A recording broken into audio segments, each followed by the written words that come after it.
শান্ত গ্রামের পথ হাঁটতে হাঁটতে ক্লান্ত হয়ে পড়া মানুষের জন্য যদি একটু জায়গা থাকতো, একটু বিশ্রাম নেওয়ার, একটু গল্প করা কিংবা শুধু ছায়ায় দাঁড়িয়ে কিছুটা সময় কাটানোর, কি দারুণ হতো, তাই না? আমাদের গ্রামের রাস্তাটি পাকা এবং রাস্তার ধারে অনেক গাছপালা আছে ঠিকই, কিন্তু বসার কোনো ব্যবস্থা নেই। এই ভাবনায় আমাদের গ্রামের রাস্তার ধারে একটি বাঁশের মাচা তৈরির অনুপ্রেরণা হয়েছিল। প্রথমে প্রায় 20টি মাঝারি আকারের মোটা বাঁশ সংগ্রহ করে কয়েকটি খুঁটি ব্যবহারযোগ্য রেখে বাকিগুলি ফ্রেম ও মেঝের জন্য বাঁশগুলি মাঝখান দিয়ে চিরে নিলাম। তারপরে কয়েকটি বাঁশ প্রায় 2 ফুট গভীর করে গেঁথে বসানো হলো। বাঁশের উপরিভাগ সমানভাবে বিছিয়ে মূল ফ্রেম তৈরি করা হলো।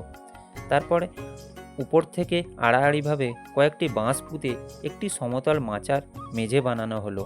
এরপর দড়ি দিয়ে বাঁশগুলিকে শক্ত করে বাঁধা হলো। তাছাড়া কয়েকটি পেরেক দিয়েও বাঁশগুলিকে ভালো করে সেঁটে দেওয়া হলো, যাতে ফ্রেম ও খুঁটির মধ্যে একটা টান থাকে। ছায়ার জন্য মাচার উপরে ব্যবহার করা হলো পলিথিন, আর মাচার ভিতরে মেঝেতে শুকনো খড় ও মোটা কাঠকাগজ ব্যবহার করা হয়েছে। এছাড়া সামনে ও পেছনে একটু নিচু করে বানানো হয়েছে, যাতে বৃষ্টির জল মাচার ছাউনিতে জমে না থাকে।